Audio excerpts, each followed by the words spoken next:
Hello everyone, and this video is going to be all about the UPSC CAPF 2025 recruitment criteria and fitness standard. So watch this video till the end, and if you have any issues, any problem and any question, then kindly comment down or DM me directly on my Instagram account. Watch the video till the end. Exam का नाम है central armed police force. इसका examination centre all over of all India में होगा, मतलब आप कोई भी स्टेट में हैं तो आप उस स्टेट से आप अपनी यूपीएससी का एग्ज़ाम दे सकते हैं। Stages of the examination 3 stages होती हैं यहाँ पे। Written examination, physical examination which is a fitness standard checking, and the last and final one is interview, जिसकी आपने यूट्यूब में काफ़ी वीडियोस वगैरह देखी होंगी। Posting location is all over of all India, and इसके जो एप्लीकेशंस आने वाले हैं वो ऑनलाइन होगा। और आपको ये एप्लीकेशंस कहाँ से मिलेंगे तो मैं आपको पहले ही बता देती हूँ, यूपीएससी के ऑनलाइन यूपीएससी के ऑफिशियल वेबसाइट से आपको मिलेगा, ठीक है। दूसरी बात, कोई भी थर्ड पार्टी यूपीएससी प्रोवाइड नहीं करती, फाइन। तो किसी भी थर्ड पार्टी के थ्रू आप यूपीएससी का एप्लीकेशन फिलअप ना करें, क्योंकि आजकल होते हैं बहुत ज़्यादा स्कैम, ठीक है। तो आजकल स्कैमर क्या करते हैं, अच्छे अच्छे कंपनीज, अच्छे अच्छे ब्रांड्स के नेम लेके ये थर्ड पार्टी बनाते हैं, जिससे आप फिलअप करते हो। अपने जब आप फिलअप करते हो ना, तब जो अमाउंट यूज़ होता है वो अपने पास स्कैमर रख लेते हैं। तो दैट इज़ वाई आप यूपीएससी का जो ऑफिशियल वेबसाइट है वहाँ से ही एप्लीकेशन जो है फिलअप करना।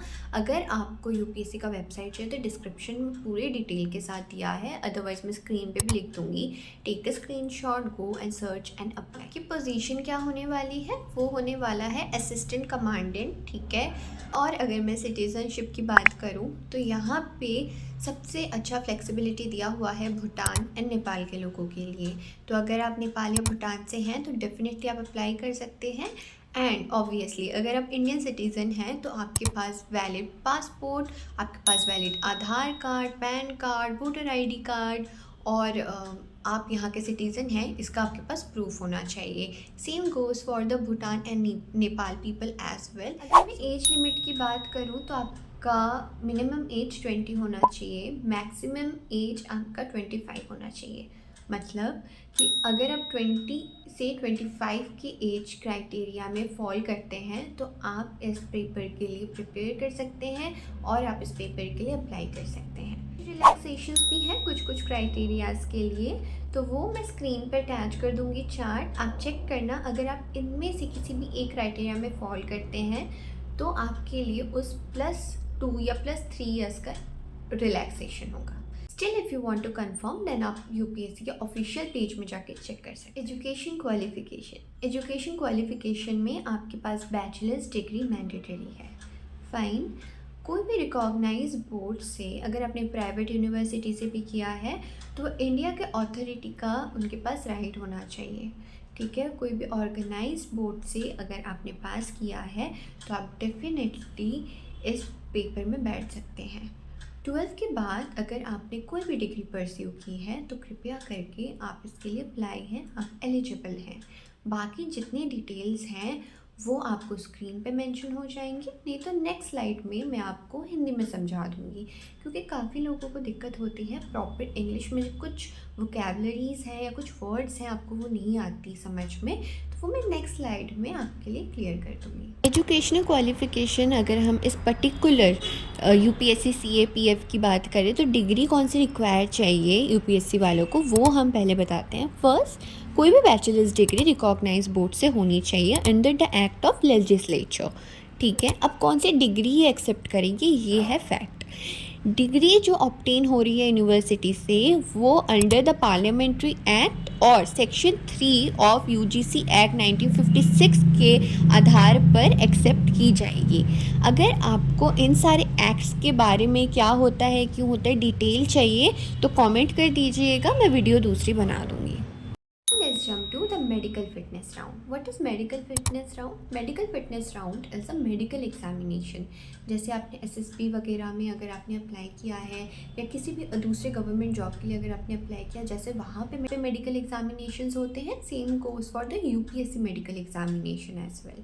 तो इसमें आपका height, chest, vision, weight check किया जाता है और चार्ट नेक्स्ट स्लाइड में मेंशन है, तो प्लीज़ आप उसका स्क्रीनशॉट ले लेना और डिटेल में मैंने उस चार्ट को समझाया है, तो kindly watch the video till.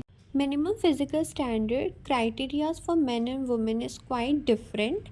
Height, chest, weight, eyesight and near vision. Near vision क्या होता है, आप सामने से जो देखते हैं, जैसे बुक रीडिंग हो गया, आर्टिकल रीड। और आई साइट क्या होता है, जो दूर का जो आप देखते हो, आपकी एक्चुअल आई साइट वो। नीचे आपके इरर एलिमेंट्स भी है, जैसे आपको मायोपिया, कलर ब्लाइंडनेस और हाइपरमेट्रोपिया। अगर ये सारी चीज़ें हैं और ये क्या होता है, क्यों होता है, अगर इसका भी वीडियो चाहिए तो मैं इसका सेपरेट वीडियो बना दूँगी। Are you also worried that you have a tattoo on your body and आप एलिजिबल है कि नहीं, तो उसी के रिगार्डिंग है नेक्स्ट स्लाइड। तो प्लीज़ उस स्लाइड को ध्यान से सुने, देखें और अगर ज़रूरत है तो स्क्रीनशॉट ले लें, क्योंकि उसमें बताए गए हैं कुछ ऐसे गाइडलाइंस जो आपको नहीं पता होंगे। तो watch the video till the and. Sources जो है, जिस सोर्सेज से मुझे पता चला है वो भी डिस्क्रिप्शन में मेंशन होगा, तो वहाँ से भी चेक कर सकते हैं। गवर्नमेंट जॉब में टैटूज़ के कुछ गाइडलाइंस होते हैं, कुछ डू एंड डोंट्स होते हैं। तो आज हम उसके बारे में यूपीएससी के जो गाइडलाइंस हैं वो चेक करते हैं। एक्सेप्टेबल टैटूज़ आपके वो है जिसमें रिलीजियस सिंबल जैसे ओम, स्वास्तिक जैसी चीज़ें, फिगर्स और नेम आर परमानेंट। और ये सारी प्रैक्टिसेस इंडियन आर्मी में भी ऑब्जर्व की जाती हैं। पर अगर हम अभी इसके प्लेसमेंट और साइज़ के रेस्ट्रिक्शन के बारे में बात करें तो नेक्स्ट स्लाइड में है वो मेंशन। प्लेसमेंट की बात करें तो जैसे कि common body parts like inner forearm और लेफ़्ट फोर आर्म और a back of the hand are acceptable. But अगर साइज़ की बात करें तो 1/4 of the respectively body parts. 1/4 आपको पता कैसे चलेगा, जब आप टैटू बनाते हैं तभी उसका साइज़ वहाँ पर आपको बता दिया जाता है। अब आता है मेडिकल रिक्रूटमेंट। मेडिकल रिक्रूटमेंट में आपके नेक्स, आर्म, लेग ये सारे चेक किए जाते हैं, पर इसमें भी कुछ एंगल्स होते हैं, कुछ सेंटीमीटर्स होती हैं, वो सारी गाइडलाइन भी नेक्स्ट स्लाइड में मेंशन है। अदरवाइज़ मैं स्क्रीन पे ही मेंशन कर दूँगी, तो आप एक बार चेक कर लो और कोई भी डाउट होगा तो do contact me. Medical criterias कोई भी गवर्नमेंट या नॉन गवर्नमेंट फर्म में चेक किया जाता है, और कुछ बॉडी पार्ट है इसमें स्पेसिफिक, जैसे कैरिंग एंगल, जैसे आपके नीज लग रहे हैं कि नहीं लग रहे वाले, और ईयर, नोज़, नेक, टीथ और क्रॉनिक स्किन डिसऑर्डर्स। कुछ क्रॉनिक होती हैं जो कभी ठीक नहीं होती, कुछ नॉन क्रॉनिक होती हैं जो ठीक हो जाती हैं, और ये इसका स्क्रीनशॉट ले लेना। Much for watching this video till the end. अगर आपको ये वीडियो हेल्पफुल लगा है और इजी टू अंडरस्टैंडेबल लगा है तो प्लीज़ मेरे चैनल को आप कर दे subscribe for more such videos in detail. अगर आप किसी को जानते हैं जो यूपीएससी की प्रिपरेशन कर रहे हैं और उनको इन सारी चीज़ों के बारे में उतने डिटेल में 2025 के रिक्रूटमेंट के बारे में नहीं पता, या स्टैंडर्ड के बारे में नहीं पता है मेडिकल, तो do share this with them as well. Please channel को सब्सक्राइब कर दें और मेरे इंस्टा में जाके मुझे फॉलो कर लें। रिक्वेस्टेड वीडियोस अगर आप बनाना चाहते हैं तो कमेंट कर दें या डीएम कर दें, मैं उस टॉपिक के ऊपर वीडियो बना दूँगी। Thank you guys, bye. हर हर महादेव, जय माता दी, जय हिंद।